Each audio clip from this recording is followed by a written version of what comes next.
Well, welcome to this episode of the Good Leadership Podcast. I'm delighted to be joined today by Dr. Britt Andreatta, who's an internationally recognized thought leader who uses her background in leadership, neuroscience, psychology, and education to create science-based solutions for today's workplace challenges.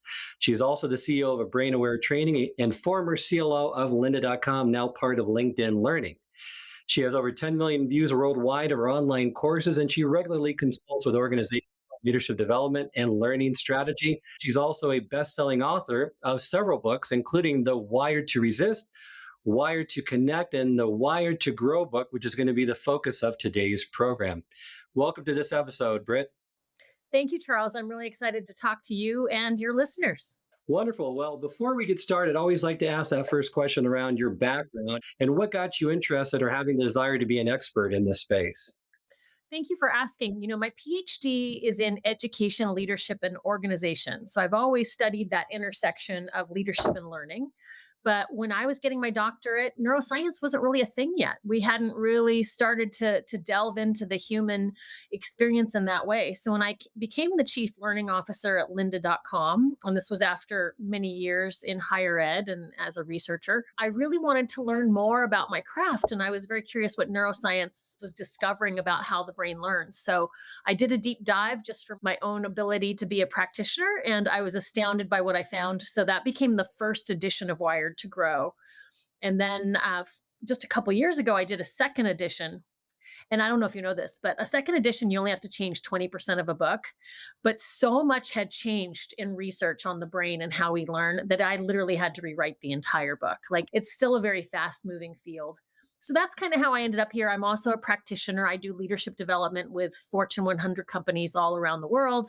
And I love working with executive teams and leaders at every level in the organization. Thank you for providing that. And Wired to Grow 2.0 is one of my favorite books on the topic. And I get this asked a lot by our listeners is, give us some optimal ways to learn better, especially as adult learners, which is different than where they were taught and how they were taught in school. So getting into your three-phase model of learning, it's that learn, remember, and do. Perhaps you can just give us kind of an overview of those three steps, and then we'll start with the remember phase after that.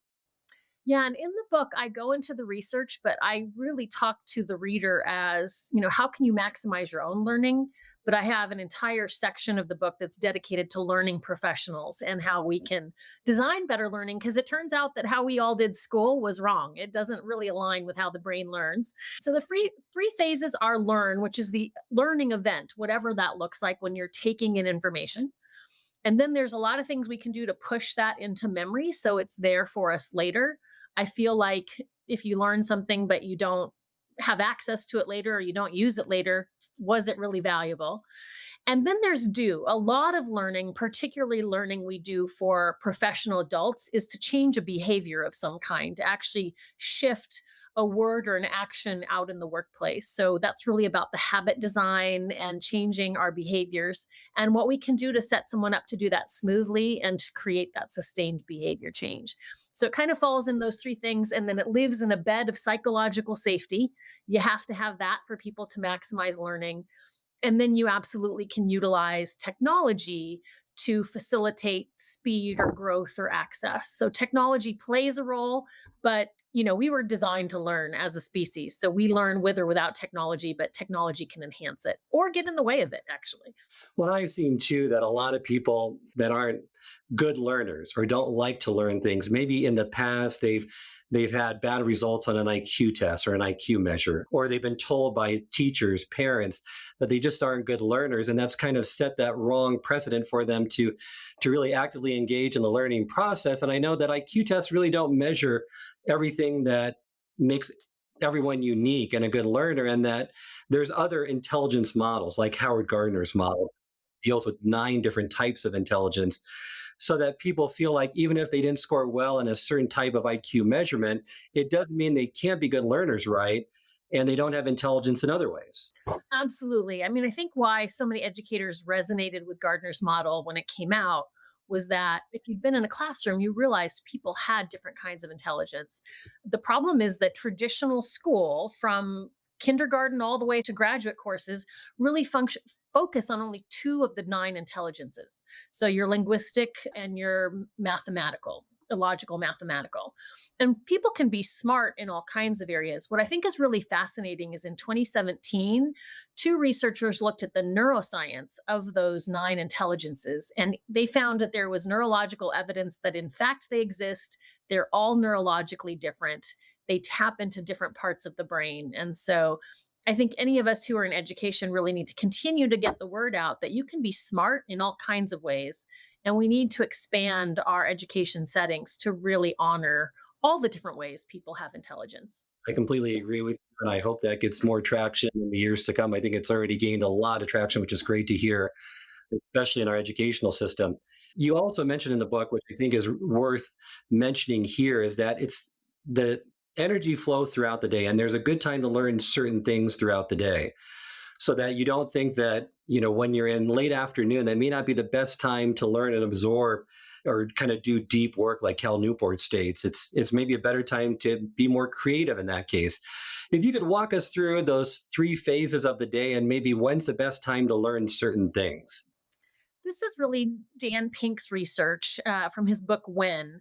And he really talks about that we're all on a continuum from he calls the early morning folks larks and the late night folks owls. And then everyone in the middle is kind of a third bird.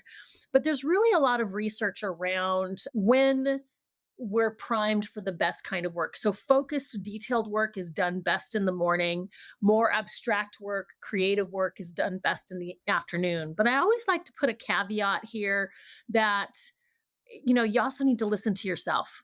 Like, I'm a morning person. My husband is a late night person. So my definition of morning is, 6 to 11. His definition of morning is 11 to 12. So, and it really depends on if he's had coffee. So I also think that it's really important to pay attention to yourself. Not everyone's going to fall into those phases, but if you want to dig into the research, Dan Pink put together some really great data that also identifies when you should also seek out other people's expertise. So, for example, certain medical procedures, they're much more likely to find things in the morning when they're fresh and not exhausted. When we do a lot of repetitive tasks, we can start to get a little blind to what we're looking for. So, absolutely, but listen to yourself more than anything. That's going to be the true measure of when you learn best. Yeah, that's great insight, and I'll put another plug in by Dan Pink When. Pink When. It's a great book. Let's get into memory. So memory, and I love how you stated that all learning becomes a memory. So in order to best understand learning, you need to really start with an in-depth exploration of the nature of memories and how you form them. And there's two types of memory: short-term memory, long-term memory. The goal is to get everything from the short-term into the long-term. And there's ways to optimize this process. But first, looking at short-term memory and that working piece of it, and that 7 plus 2, plus or minus two things that everyone has said, that's as much as we can hold in short-term memory at any one point in time, is somewhat accurate, but not completely accurate. Yeah, so I discovered that what we know right now, it's going to change, is that there's nine types of human memory, and they fall into two main categories: short term memory, of which there's two types, sensory memory, which is everything that your senses are taking in. And we hold on to those for seconds, but really, our brain kind of ditches that unless something significant happens. And then there's working memory, which lasts for minutes. All of this happens in the neocortex. That when we talk about 5 plus or minus 2, we're really talking about kind of chunking information. And that's still a useful tool to think about.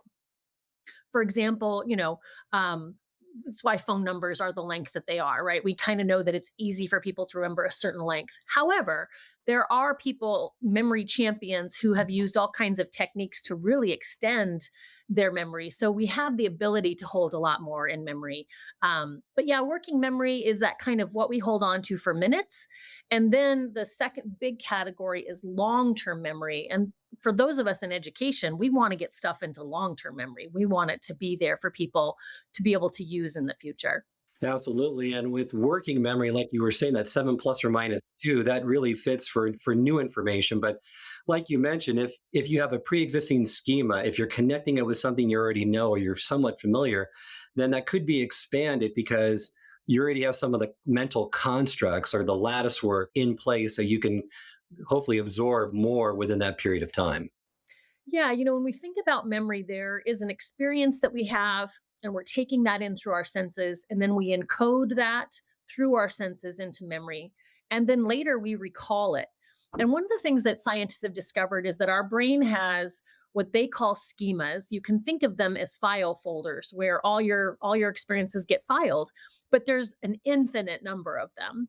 And one experience could get filed into 10 different file folders. So for example, I've traveled to France, it's in my foreign travel folder, it's in things I've done with my husband folder, it's in my iconic architecture folder. And so different things can pull or recall that memory. And so I like to remind people that things are encoded through our senses, which is why you could walk by a bakery and smell croissants, and instantly that memory of France is pulled back up. You can also run into a friend who you know has traveled to France, and now that relationship is what calls that back up. So there's lots of threads we can tug to bring memory back into people's conscious awareness. And certainly our phones do this now when it feeds up kind of photos from your past when you first log in the morning. Well, and mentioning and adding to that, you're right. You can get involved the better when you want to remember something. Also, the more emotions that you can use, it provides a stronger memory trace as well. Absolutely. So, as a learning designer, you want to think about first of all, can I hook new knowledge to a file folder or a schema that people already have? If you ever had a great math or science teacher who was taking something pretty abstract and conceptual and making it easy to understand, they were doing that. They were attaching it to something you already knew. But we can all use this trick for ourselves or when we're designing learning. So, for example, I've built a change management training, and the whole thing is around the metaphor or the imagery of going hiking or mountain climbing. And even if you, Charles, have never done that in your life, I know that you know what it is.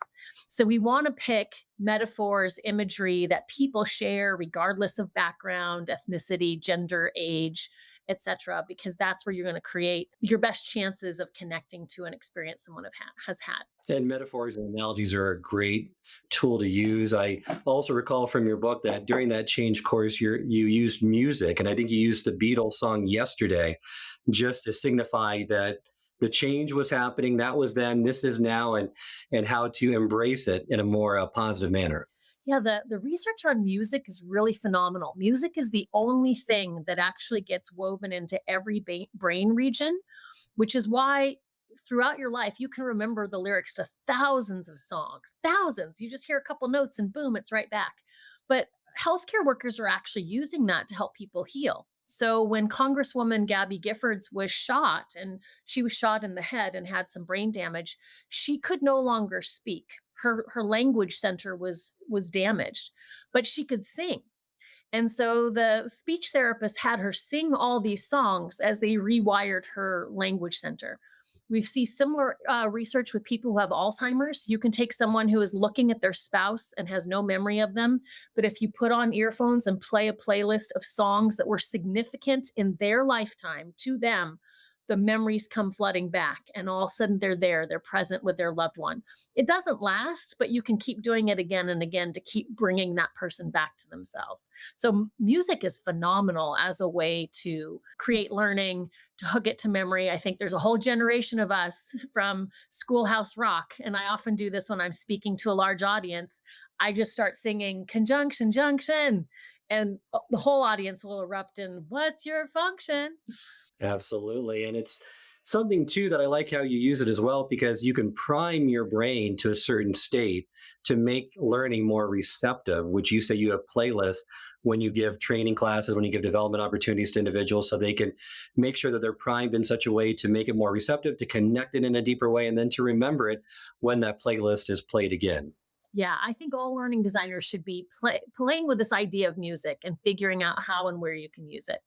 So let's move into the Ebbinghaus forgetting curve. And we've used it quite a bit in the industry for learning. It's a partially right model, but it only tests one type of memory, and that's pure memory, and maybe not the best model to use when we think of forgetting, correct?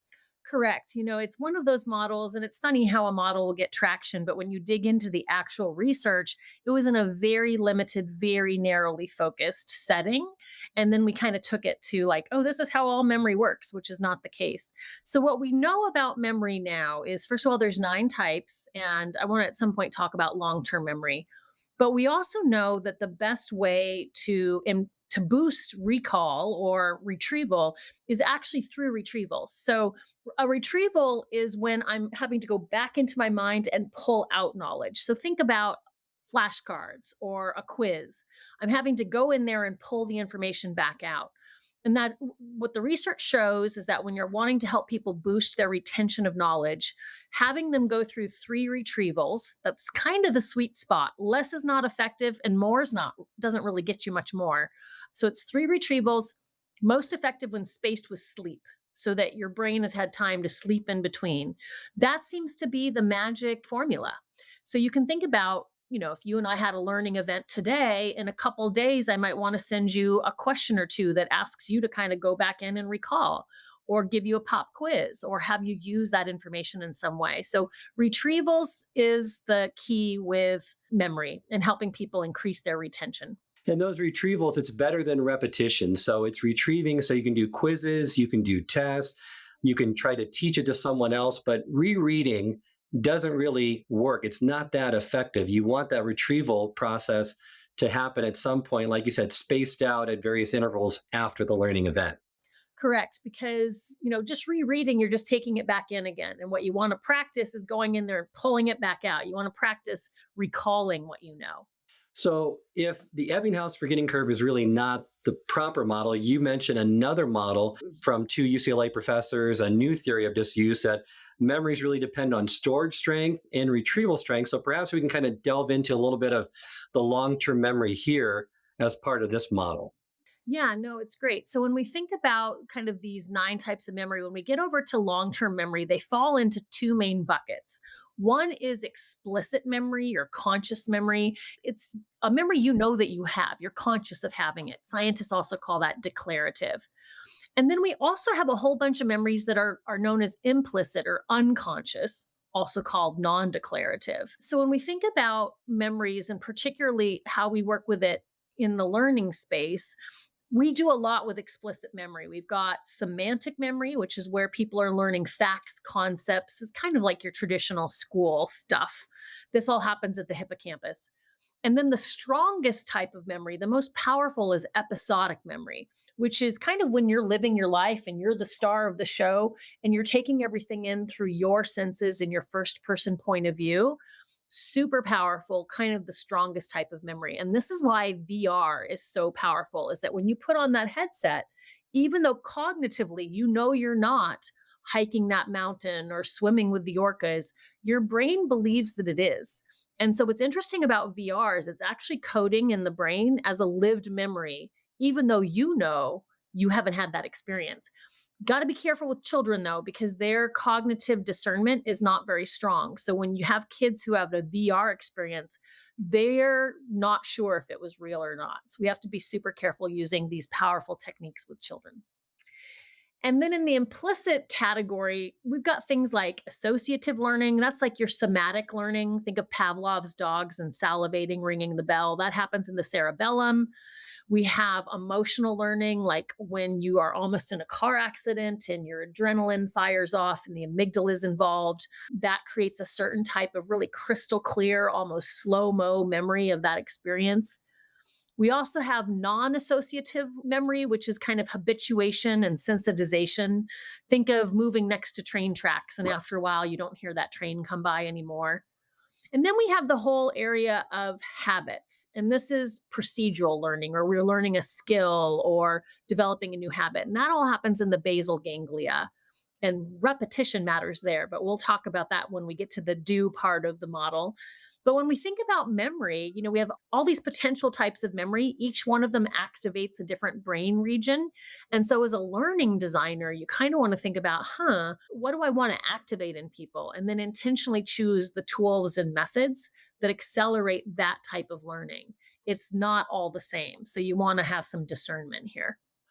Let's talk about an individual going to a learning event and kind of identifying what they should be doing before, during, and after it to maximize the learning at that event. And then maybe we can put in some best practices within each one of those 3 phases. So So before a learning event, and this could be a training, it could be a development opportunity, it could just be them wanting to read a self-help book or watch a documentary that they want to glean some insights out of. What should they do before they go into that learning event or class? Great question. First of all, we want to be focused. So we know from the research that when we are multitasking while learning or when we have many distractions, our brain does not code a real clear chunk of information. It has holes in it because we don't multitask, we switch task. So we can focus on learning, but then if I'm checking my email, I kind of am not really getting that detail from the learning. So you really want to focus, close off distractions. We do know that things like note taking make a difference, and handwritten is better than typing. There's just something about how our brain is wired that when we handwrite notes, it actually helps boost learning. You want to think about the best time and place for you as a learner. Obviously, we learn better if we're in a place where we're interested, when we're engaged, when we're not afraid, when we're not starving. There's things that can get in the way of our ability to focus. I also believe in, check out the right environment for you in terms of some people really do well virtually. Some people really love being in a crowd. There are some individual differences that I encourage you to find the form and format that aligns with how you learn best. I think we all learn best from a engaged teacher who is passionate and good at educating others. So definitely pick and choose amongst the options you have available. In the middle of it, it turns out human attention span really is only 15 to 20 minutes before we naturally kind of fade away and then come back.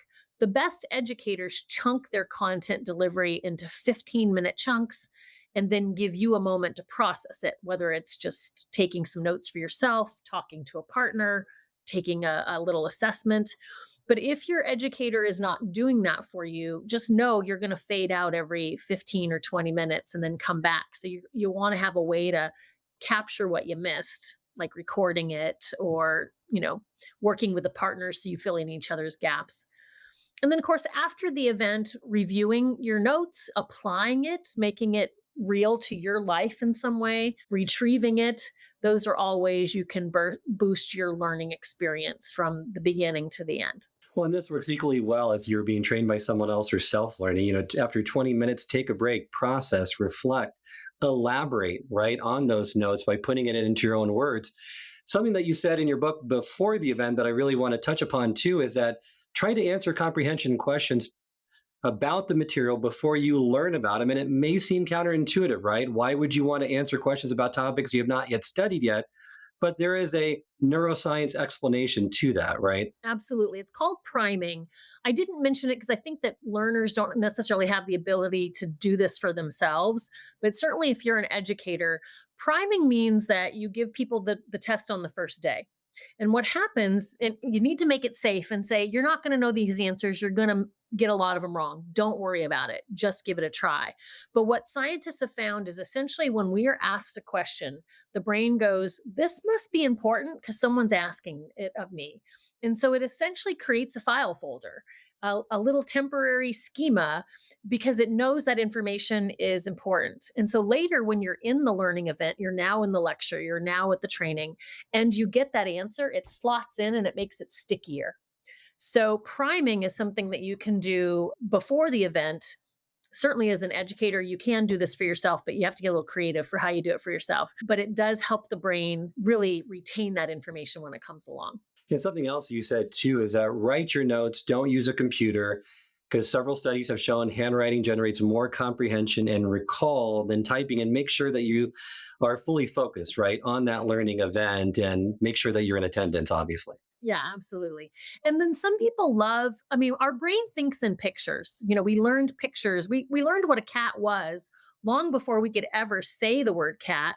And then we went to school and learned what letters make the word cat, right? So we're visual learners for the most part. So some people really do well with, illustrated learning or pictographs or that kind of thing. Again, if you're an educator, you can use imagery to really bolster people's memory and learning experience, but you can do it for yourself as well. Some people are great with word clouds or mind maps. So play with these different techniques and see what seems to align best for you and really helps you learn. Before we move into the doing part, two other areas that I wanted to kind of focus on was first is you have to have the right mindset. And there's a lot of research done on Carol Dweck's work out of Stanford on the growth versus fixed mindset. And the growth mindset is really a better mindset overall to have because you're looking at learning as a growth opportunity and you're embracing mistakes and building from those mistakes and learning better versus a fixed mindset.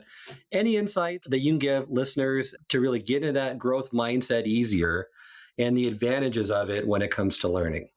Yeah. So, just a quick reminder, Dweck is a psychologist and she was studying what makes people be successful. And she found that people fell into kind of two categories. They either had a fixed mindset, meaning they felt like their traits were their traits. They were either good at math or they weren't. They had people skills or they didn't. And once you're an adult, you really cannot learn new things. So, you just got to pick out your strengths and play to your strengths. The folks who are the most successful in life had a growth mindset and they believed, no, I can always learn something new. I can get better with practice. If I dig in and learn, I can make myself better at anything. And so they had an attitude about learning and growing that shaped their career trajectory. What's interesting is that neuroscientists have proven that the truth of the human brain is growth mindset. We have both neuroplasticity and neurogenesis, which means we can create and change neural pathways literally until the moment that we die. And so I like to teach people about it because if you were raised with a fixed mindset, you can start to learn about these concepts and make yourself a growth mindset person.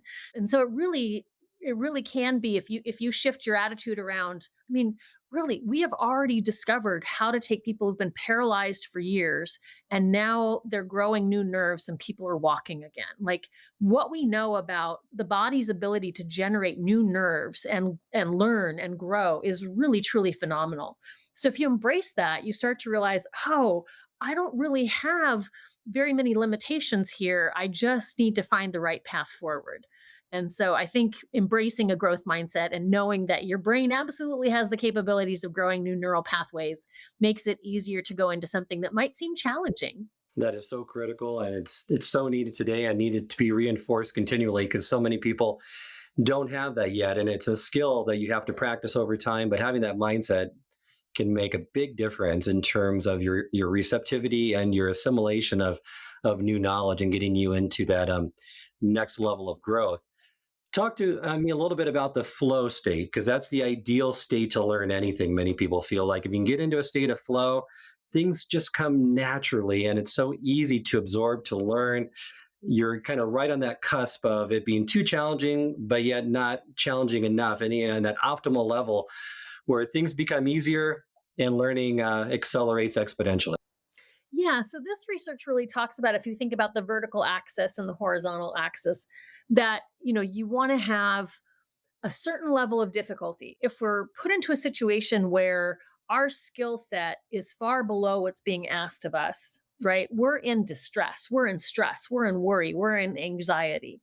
And if we're put in another situation where our skill set is far advanced from what's being asked of us, then we're in boredom and apathy and lack of stimulation. So the best, it's called the flow state. You're kind of in that middle channel where you're challenged. You want to have a little challenge. Challenge actually arouses the nervous system. It stimulates us. It actually makes us hunger to learn more. You want to be in that right sweet spot because it's really what helps you grow and maximize your ability to grow. So you want it to be a little beyond your current edge, but not impossible. And then it changes over time, right? So part of what we have to pay attention to for ourselves is, gosh, you started a job 2 years ago and it was right at your edge and you really enjoyed it and you were growing, but now you've gotten good at it. So it's likely that same job is now kind of moved into the boredom area for you. It's not stimulating enough. So how can you work with your supervisor or change jobs so that you continue to push yourself into that just on the edge of comfort so that you're always in flow state? And when we're in flow, it's that state where time passes. All of a sudden you look at your clock and it's been 3 hours and you didn't even notice because you were just so absorbed in what you were doing. So, flow state is really important. And it's something that we all have to find for ourselves. Those are some great insights. Let's move into the do part of the model, and that's really about building skills in habit building. Give us some insights into this step of the model, and I love how you say with memory and learning, you really want to stress retrieval over repetition, but in this stage, it's about getting in the reps. Absolutely. So, in terms of changing behaviors, this is all the work of the basal ganglia. So, let me just talk a little bit about it. The basal ganglia is the part of the brain that pays attention to when we're doing something over and over again, and it wants to be an energy saver. So, if you think about when you're learning anything new, there's a lot of activation in the prefrontal cortex. You're concentrating, you're thinking about it, you're practicing, you're working hard at it. That takes a lot of energy. They measure brain burn in glucose. And over time, that's not very efficient. So the basal ganglia is kind of constantly looking at, we've been doing this behavior a bit. We should turn this into a low energy package that can kind of run on autopilot. And that's kind of the definition of a habit. So we've all experienced this, right? Think about when you were learning how to drive a car for the first time. We're doing that in my household right now with my teenager. It's a lot, the accelerator, the brake, the mirrors, the steering wheel. For some of us, it was a clutch, right? There was a lot to think about. And yet, once you get the hang of it, you don't think about the act of driving anymore. You can get to your destination and kind of be like, oh, wait, I'm here. That's the basal ganglia at work. Same thing when you learn a new app on your smartphone. At first, you have to kind of think about it, and then now you don't even have to think about it. So, the basal ganglia is amazing. Those of us who work in adult professional learning, we are often trying to change habits. And so, you want to think about repetition. It's grooving that neural pathway. And the more you run that neural pathway, the stronger that neural pathway gets. And so there is kind of some research that there's a magic number. I mean, there's a big range, but kind of on average, it's 40 to 50 repetitions of a behavior is when that habit kind of starts to really get formed. And at 66 repetitions, the neurons actually get thicker. They can measure them getting thicker. So they're a lot like a muscle. You use them, they get stronger. You ignore them, they atrophy. So, when we think about workplace learning, we're oftentimes asking people to step away from a habit that's well grooved and comfortable and they don't have to think about it, and instead start to do a behavior that's awkward, new, requires concentration, is not an automatic behavior yet. So, as a learning designer, you've got to start grooving those repetitions in the learning event. You've got to have them practice. Otherwise, when they go back to their office or the field or whatever, they're naturally going to go to the old behavior unless you're intentionally getting people to that 40 or 50 number. Well, I like how you said it's about the reps. We had BJ Fogg on the podcast earlier this year, and he mentioned something similar. He's out of Stanford and has a great book on habit design, behavior design, tiny habits. And he said it's not so much a time frame where you say, in 30 days and 50 days and 60 days. It's really about if you can get those reps in and groove those neural pathways, then habit design is a lot easier. But even with that being said, it's hard to get away from bad habits. And one of the big things in the space, and you mentioned in your book, is it is about habit stacking for an individual. If you can attach a new habit to a habit that already exists, you increase the likelihood that it's going to happen. Absolutely. The research on this is really clear that you don't want kind of a new behavior floating by itself. If you attach it to a habit that's already there. Classic example, if you want to get better at flossing your teeth, attach it to when you brush your teeth, right? You've already got a habit in place. Now you're adding another habit to it. And we can think about all kinds of habits. The other thing that I think is really important with habits is to break it down.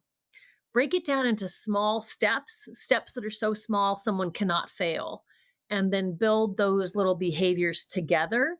Oftentimes, when we're teaching someone a new skill, we give them 20 steps. It's completely overwhelming.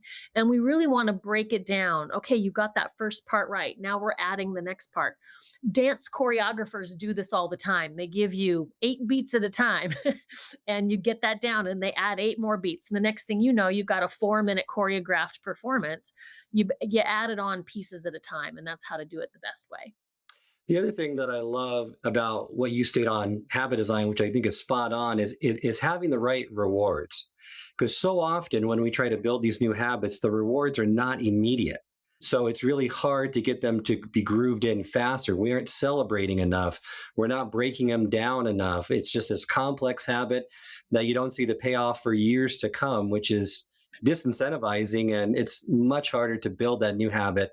And it's much easier to keep the current old or bad habit. Yeah, and this is where we can all use this research for ourselves. Like if you're trying to change a behavior, your brain is going to be much more likely because the habit loop is the cue, the thing that tells you to do the behavior, then the routine, the little set of behaviors, and then reward, right? And so you want to keep looping that. And oftentimes when we're learning something new, we don't give ourselves a reward when it would help us.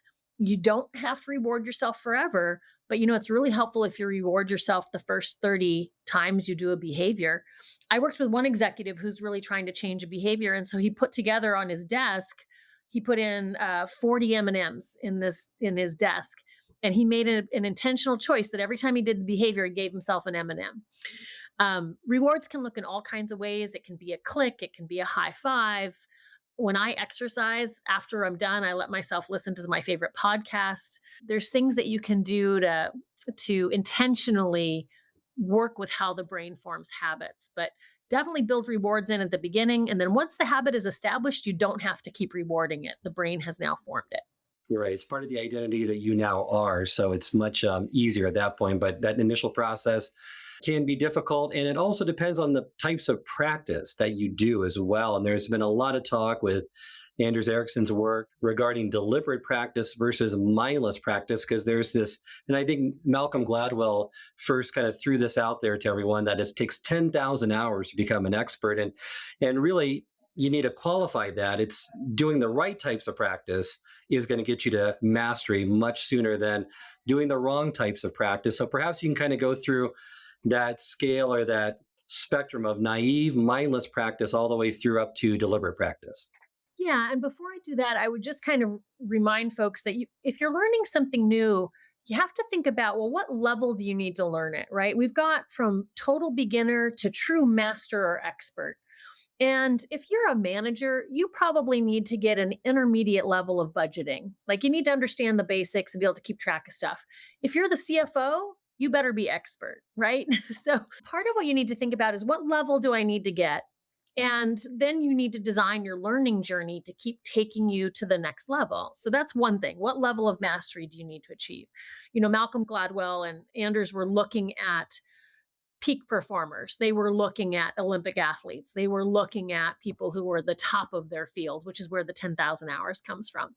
But all of us can benefit from the research, which says we kind of have this mistaken assumption in our mind that when you start learning something new, you're going to go from kind of new to excellent. There's just a straight line that you're going to get good at it.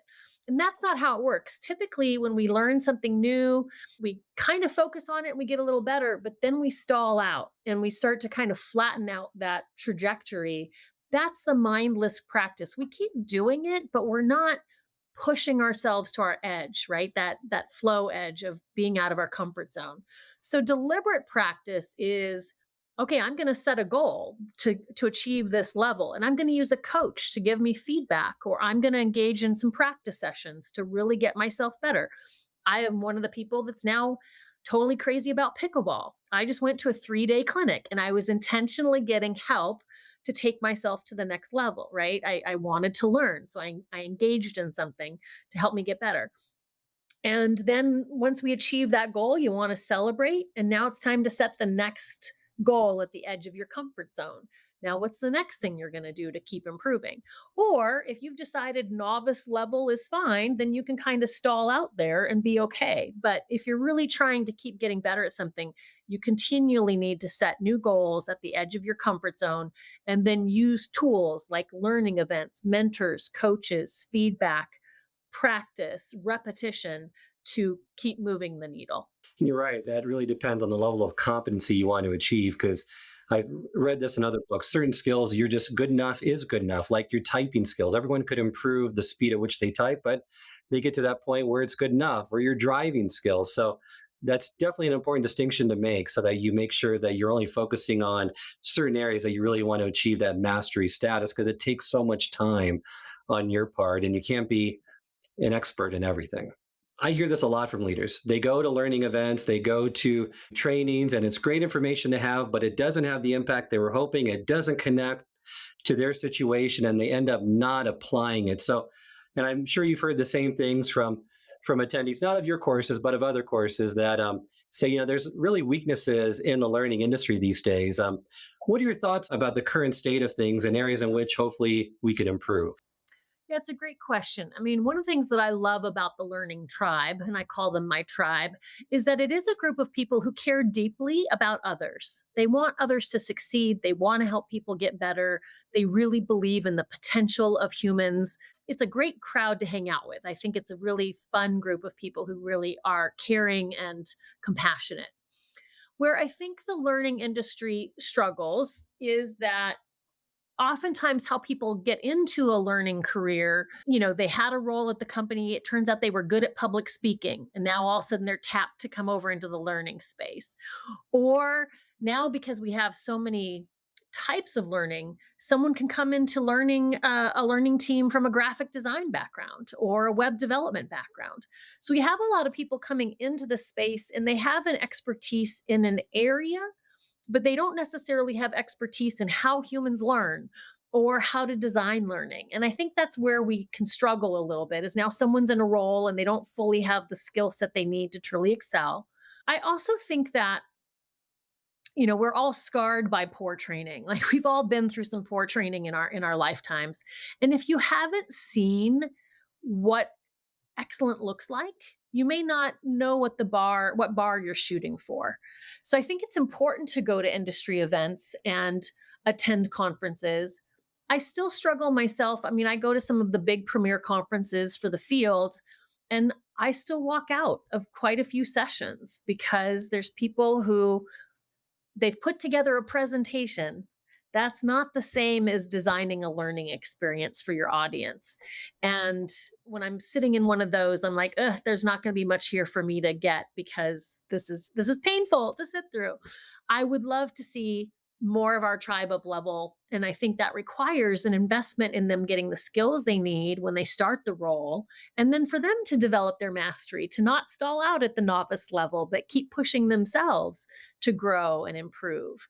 The cool thing is there's so many tools at our fingertips and there's so many opportunities to learn that if you want to set that for yourself, I think there's a lot of fun paths you can take. And it's a great tribe that will be supportive and encouraging, but you have to intentionally lean into it and you have to keep pushing yourself to grow. You're right. And I love your model and your approach to instruction. That's that communication, demonstration, and experimentation, which really focuses on the application and getting people more comfortable with these skills. Because what we always say to members of our organization is that if we're in skill building, it's kind of like riding a bike. You can't learn it from reading a book. You have to practice the skill, and you have to practice enough to where you're comfortable, confident, and committed to using it. So perhaps you can just give us an overview of those three steps in your model.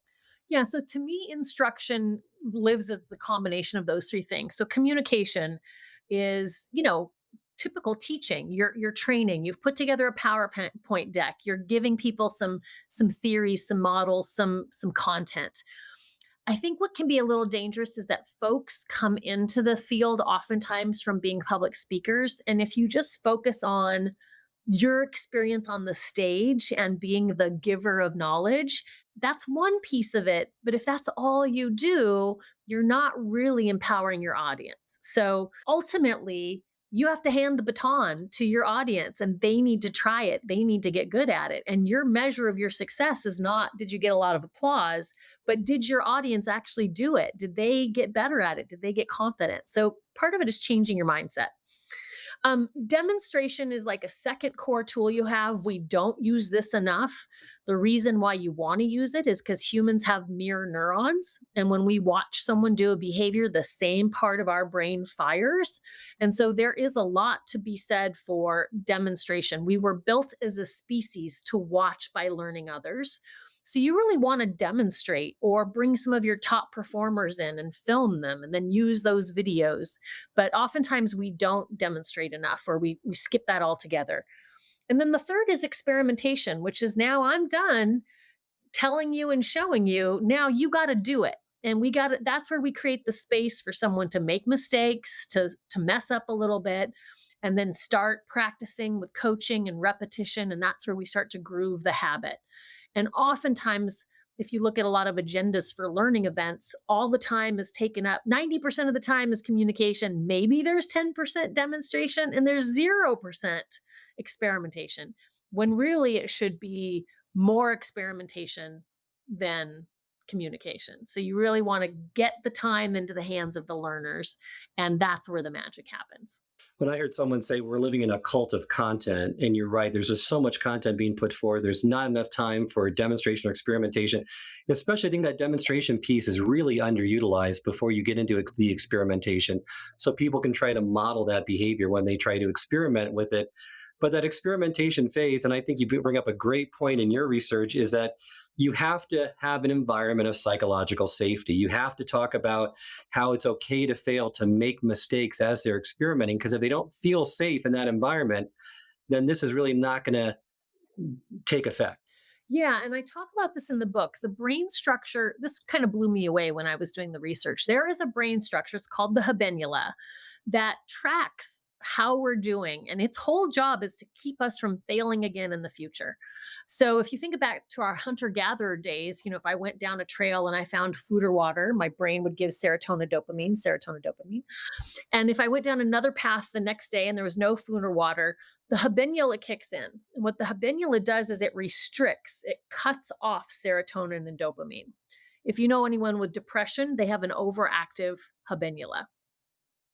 And so I go down that path and I don't get any of the psychological goodies. So in the future, when I come to that fork in the road, I just kind of feel like I want to take path A. Maybe not even consciously, but I'm just kind of drawn to path A and I'm kind of want to avoid path B. The habenula can be so active that it suppresses the motor neurons in your body, making it physically hard to walk down the wrong path. And again, this is why people who have chronic depression, when they say, I'm struggling to get out of bed, they're not kidding. They literally are having a hard time getting their muscles to move because the habenula has suppressed their motor neurons. So we want to think about creating an environment where mistakes that are natural in learning. We are designed to learn by failing. If you think about any baby who's learning to walk, they fall down a lot. And think about what would happen if we were blamed and shamed the entire time that's happening. But no, most of us are raised with, oh, good job, try again, woo, like it's made positive. And so we need to create the same kind of environments where making mistakes is celebrated as part of the learning process. And if you have blame and shame, the habenula is going to kick off and say, okay, learning is not safe. I'm not going to do that again.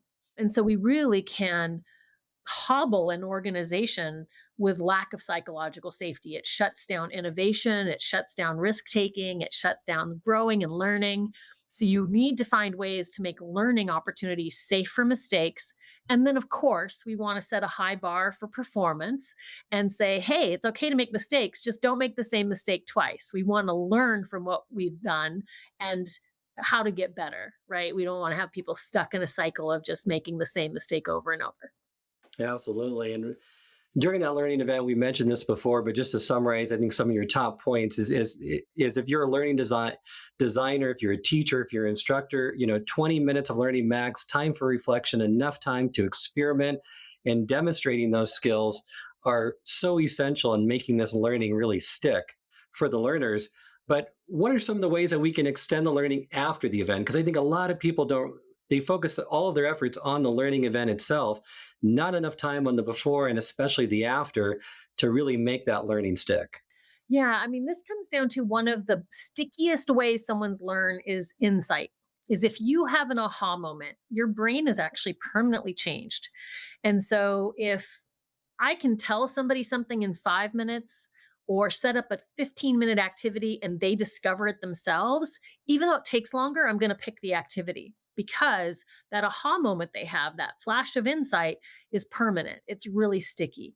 So oftentimes, we want to set up our learners to have these moments of learning on their own. So I really think about when I'm building a learning experience, I think about, okay, where are they before I meet with them?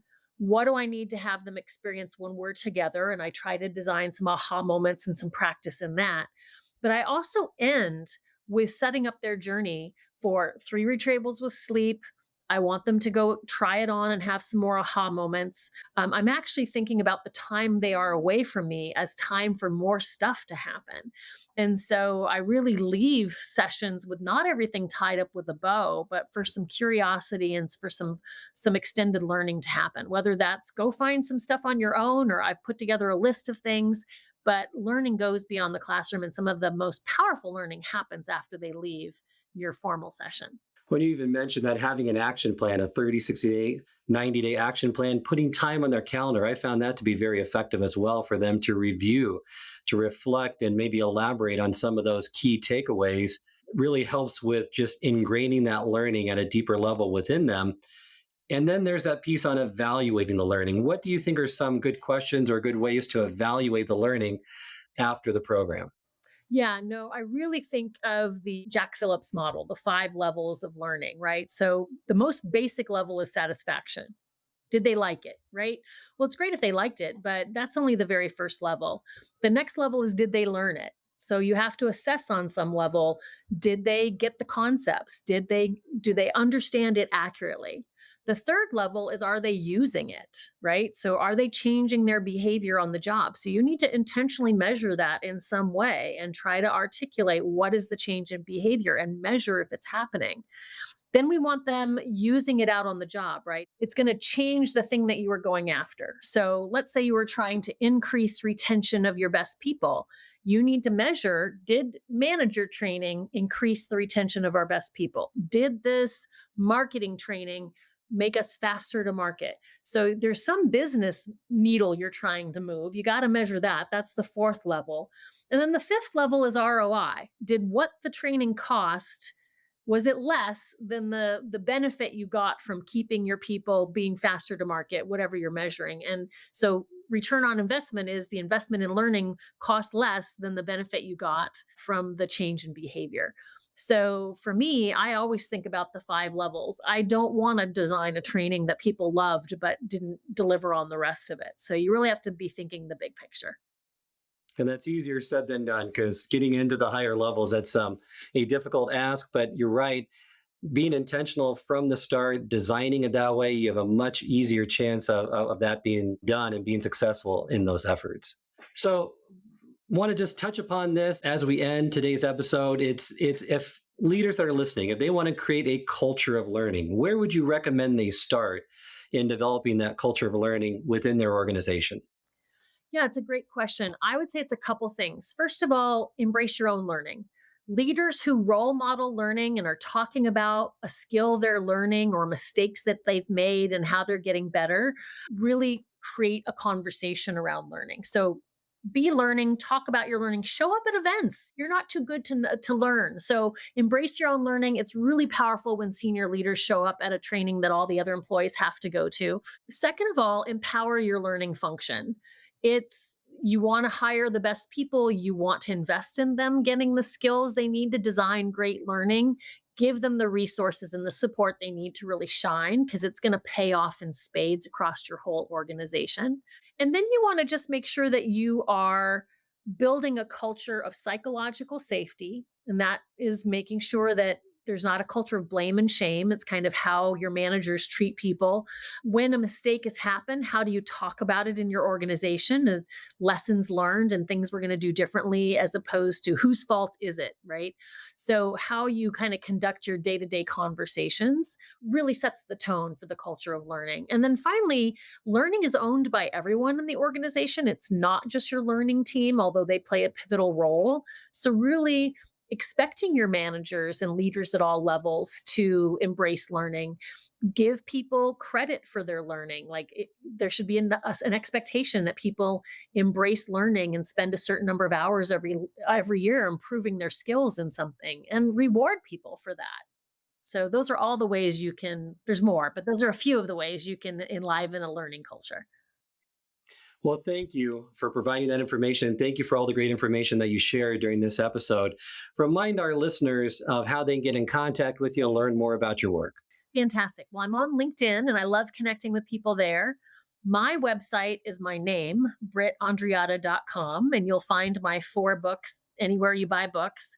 And then I'm the CEO of Brain Aware Training. So if you like how I talk about learning and you'd like to bring in some brain-based training programs into your organization, give us a call. We've got some really great programs that absolutely drive behavior change, increased performance, and great ROI. If you like this episode, then please share it on social media and consider leaving a review or rating. If there are specific leadership topics or industry leaders you'd like us to feature on the podcast, we are welcome to your suggestions. Remember, knowledge's transformative power is only activated when it is acted upon. So what actions are you going to take on the insights and knowledge shared in this episode?